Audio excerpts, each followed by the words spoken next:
कि सेहरा के नेग हमर होला, सेहरा के नेग हमर होला, दुल्हारा सेहरा के नेग हमर होला, दुल्हारा सेहरा।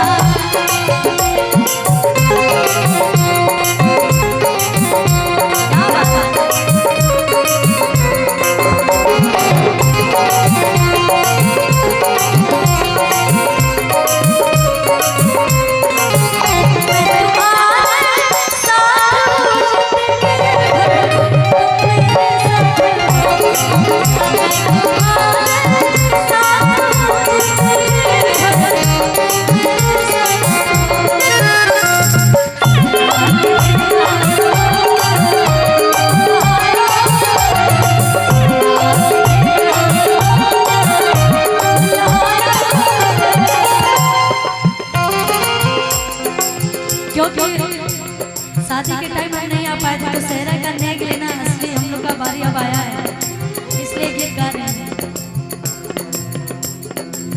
दुल्हा के पप्पी जी कहाँ बैठल बानी,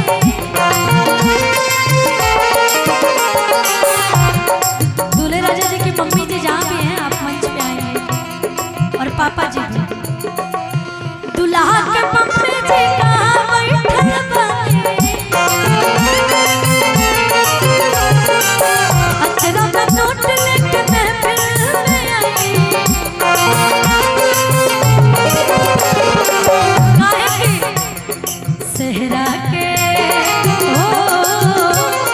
सेहरा के नेग